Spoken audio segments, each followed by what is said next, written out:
For as long as I can remember, my grandfather would take me fishing every summer. It was always the same lake, just a few minutes down the dirt path from his house. He always gave some lesson, and one I'd be burning into my memory very soon. Grandfather had been fishing champion years in a row in his youth. He said to always respect the water, so that it may give and not take. I remember his signature prayer, making the sign of the cross before stepping within a given distance from the shore. He paused, then walked slowly down the water with outstretched arms, as if a thankful gesture. I always thought of it as silly ritual. The lake was now old and dirty, more of a marsh, really.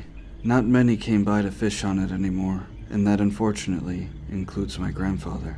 The only reason I've set eyes on this place again is because I'm here for his funeral. It's late in the day, so the ceremonies are over, and the atmosphere here is overbearing. Nothing but enveloping humidity from the golden hour sunlight, blasting the lake's surface. Crickets chirping, and mosquitoes buzzing in my ear. Yet somehow, a sense of calm as a slow, cool breeze pushed the edge of the lake to trickle down the stones just out of reach. I stared into the murk and mire surrounding the water, recollecting old memories of my grandfather telling stories. His favorite was one I couldn't seem to remember the name of. In my hands, I fumbled with a single page of notes. One of two things left for me. On the notes titled, Steps to Become a Fishing Champion. Step 1. If you wish to approach the water, pay the host what they desire, whatever that means. I wasn't planning on fishing for sport anytime soon, so I didn't pay much attention to the other steps. The other item was my grandfather's cherished pipe. He didn't smoke much, but always had it on him, so I kept it in my pocket close to me. I wanted to walk up to the water, but felt a looming presence surround me. I figured I was overthinking about the situation and decided to head inside. As I turned away from the water, I heard a tiny splash, like a pebble was dropped right at the shoreline, where it was too shallow to be a fish. Confused but unbothered, I glanced over my shoulder to meet what seemed like two shimmering yellow eyes just under the watery surface. Startled, I turned so quickly, I tripped over my own ankle and fell onto my back. I grimaced, causing me to break contact with those orbs of light staring back at me. As I recovered and tried to find them again, I was met only by bubbles, glowing with the reflection of that golden hour sun.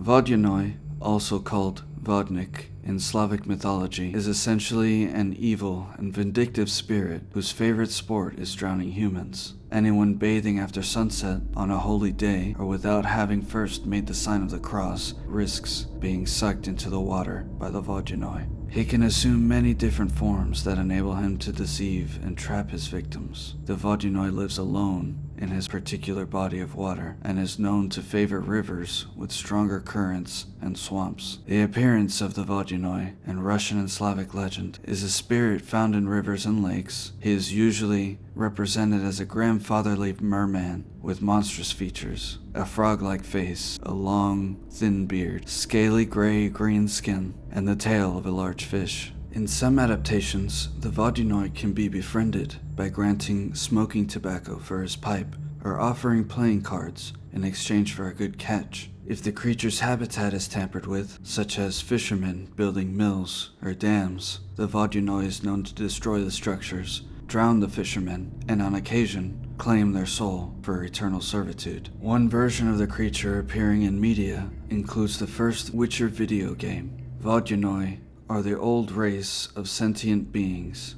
They usually dwell in peace and don't stick their gills above water. They appear as scaly humanoids with muscular legs that allow them to run nimbly even on dry land. They have spherical bulging eyes described as iridescent and cold, portraying no emotion. On the other hand, their immensely broad maws full of conical teeth tend to resemble a cruel smile. The morning felt slow, as if it were moving in slow motion. George, an old friend of mine who lived down the street, stayed behind to help clean out what was left in Grandfather's house. He used to come fishing with us often, so he knew Grandfather well. As we made our way, we found all of the old fishing gear we used when we were small, and the old boat covered by a huge tarp. As a final gesture to the beaten house and overgrown land surrounding it, we thought we'd pay homage to my grandfather by taking the boat and gear out on the lake one last time. As we waded ever closer to the water, the boat and gear seemed to increase in weight, as if it were saying, "This is as far as we go." We figured it was just the sinking into the mud ever so slowly giving it the sensation, and we pushed through it.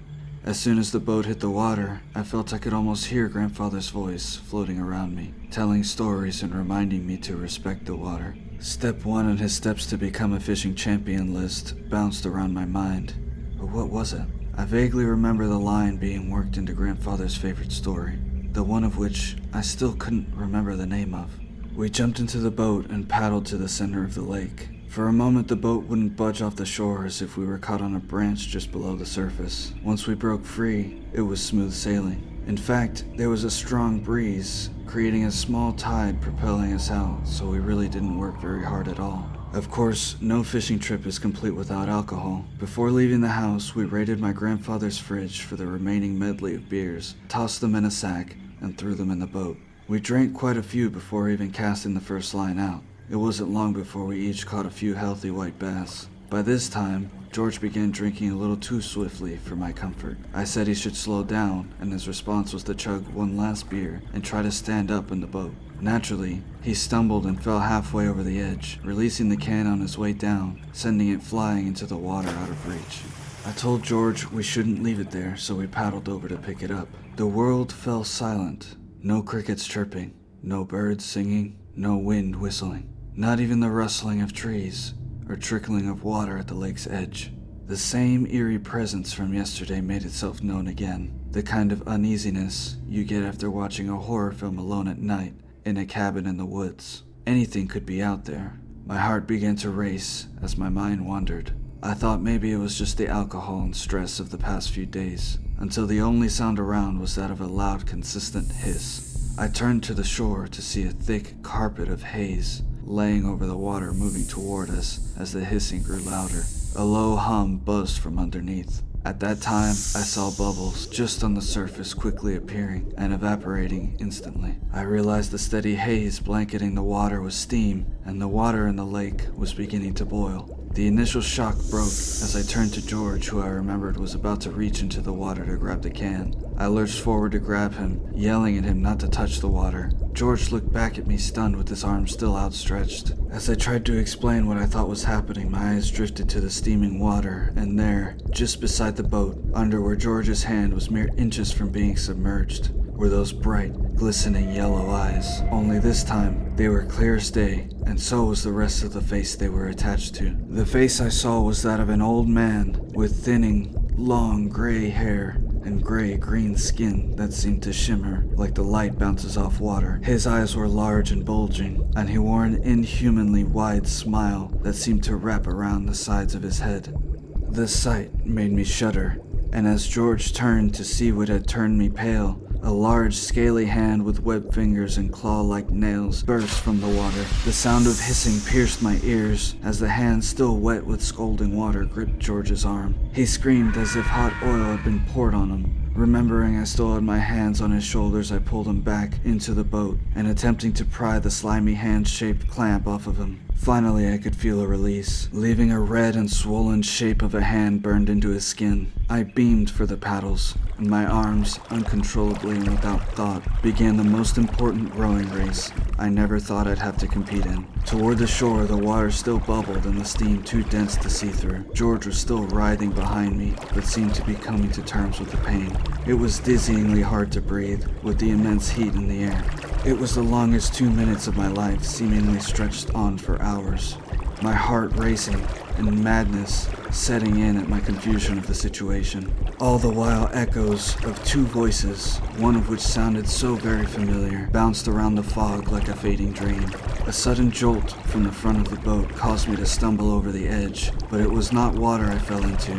We made it to shore. The swampy mud puddle at the edge of the lake was suddenly the most beautiful sight of our lives. The instant both our feet touched dry land, the boiling ceased, and the haze of steam blew away like candles on a cake.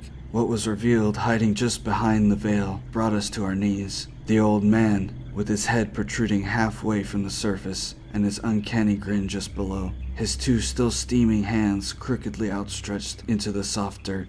Out of pure hysteria, I grabbed my grandfather's pipe from my pocket and flung it at the creature, screaming in hopes to scare it off, then feeling immediate regret at losing the precious item. Completely missing, I watched it fly over its head while its gaze never broke and just lay still, piercing its menacing eyes into my memory forever. Just when I thought it would lunge, it swiftly sank into that dismal pit of a lake.